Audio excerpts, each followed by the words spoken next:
The Buddha once asked his monks, "How often do you think of death?" One said 3 times a day. Another said dozens of times. Each time, the Buddha shook his head and said, "Not enough. Death lives between one breath and the next." Are you being chased by something right now? A work deadline, a message you're waiting to hear back on, housework piling up, something you keep putting off. Every day, you're rushing from one thing to the next, and before you know it, the night is gone. Somewhere in the back of our minds, we all carry this quiet assumption: there's still time. The things I really want to do, I'll get to them once life settles down a bit. The people I care about, I'll have a long, unhurried conversation with them next time. My health, I'll deal with that at next year's checkup. And so we keep stacking the important things on that shelf labeled later. But then, there are those moments when we stop. Maybe it's the middle of the night, and you can't sleep. Maybe you've just heard that someone has died, and something rises up from the quiet depths of you. I'm going to die someday too. It's the most obvious truth in the world, and yet it's the one we spend most of our lives looking away from. Today, I'd like to gently turn toward that truth together, not with fear, but with open eyes, because looking at it, really looking, might change something. A new kind of light might find its way into how you see your life. I hope you'll stay with me until the end.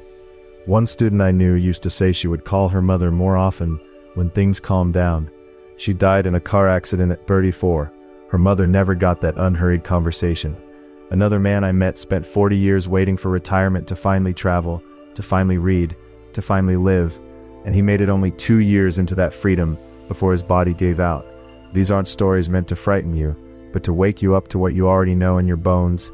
The shelf labeled later is a beautiful lie we tell ourselves.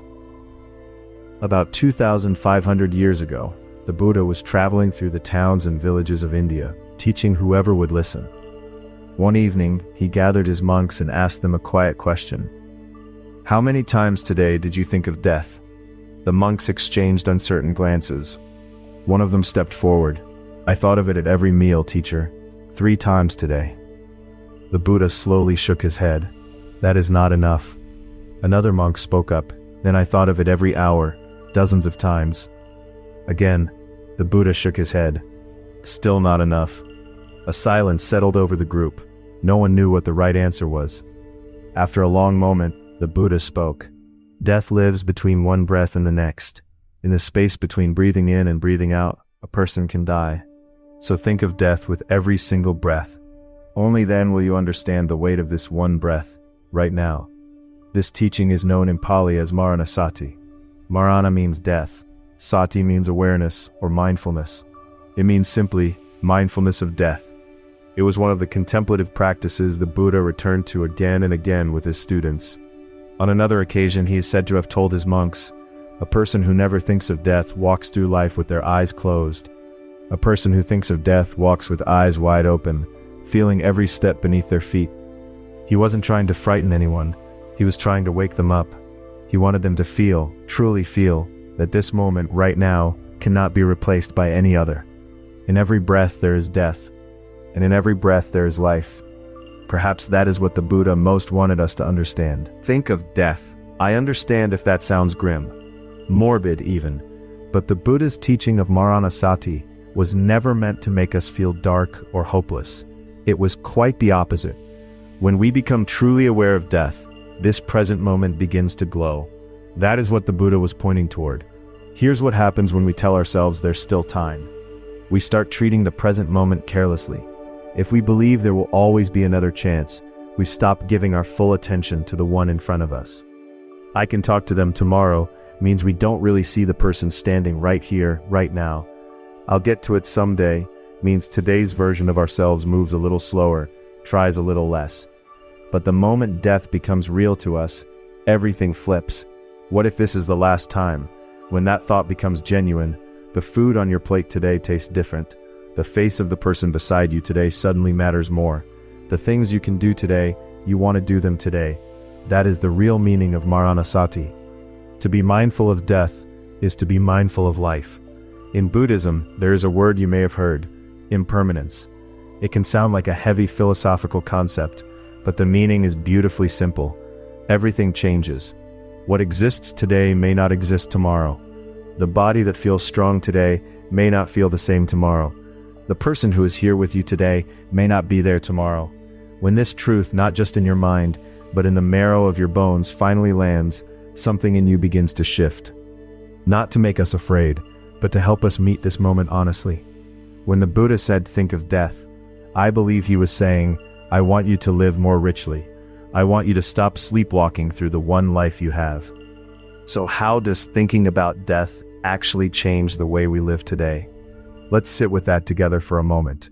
When it comes to work, does this feel familiar? Years go by in a blur of busyness, and somewhere along the way, the things you actually wanted to do have been quietly shelved. Once things calm down, after I retire, when the kids are older, and then one day the body stops cooperating, and those things are still on the shelf. I've heard that story more times than I can count. The teaching of Maranasati asks, if today were your last day, would you show up to your work with the same face you wore this morning? This isn't a call to quit your job, but there is a world of difference between dragging yourself through a day, thinking I have no choice, and choosing to give today everything you have. Over a lifetime, those two ways of living feel completely different. The same is true in our relationships. Think of your parents. Is there someone you keep meaning to call? One of these days when I have time. Parents don't stay strong and healthy forever. We know that somewhere in our heads, but we don't feel it. And then one day, the voice on the other end of the phone is gone. That is not a distant story. It happens. Mindfulness of death means pulling someday forward into today. So those of you raising children, here is one small way to try it. The next time your child is loud and chaotic and driving you up the wall, pause for just a second. Think this wild, messy version of today, it will never come again. Something in the frustration might soften, just a little. And for those of you anxious about aging, about the body changing, I hear you. It is genuinely hard, but alongside that difficulty, there is also this. Today, with this body, there is something I can still do. The Buddhist teaching doesn't ask us to count down the days with dread. It asks what we can do with the day that is here. Knowing that we will die is not a reason to be afraid. It might be the quietest, most steadying form of courage, the kind that helps us finally show up, fully, for the life we're living. Let me bring today's reflection together with one simple thought. When the Buddha said, "Think of death," he was not trying to frighten us. He wanted us to live this moment with our whole heart. He wanted us to notice, today, the things we've been putting off, the people we've been taking for granted, the life that is quietly passing us by. You breathe in, you breathe out, and in between, time moves, and this particular now, unrepeatable and quietly precious, slips past. So today, I'd like to leave you with just this. Be a little more gentle with the people you see today. Do the small thing you can do today. And if there's a thank you you've been meaning to say for a while now, let today be the day you say it. When we truly know that we will die, that is when we begin for the first time to really live. The Buddha offered us those words 2,500 years ago. I hope you'll carry them with you as you walk through the rest of today. Thank you, from the bottom of my heart, for listening all the way to the end. May your day today be just a little bit warmer. A friend of mine waited 3 years to tell his mother he loved her. Not because he didn't feel it, but because he thought there would always be time. When she died suddenly, one winter morning, he told me that all the words he'd saved up meant nothing against the silence that followed.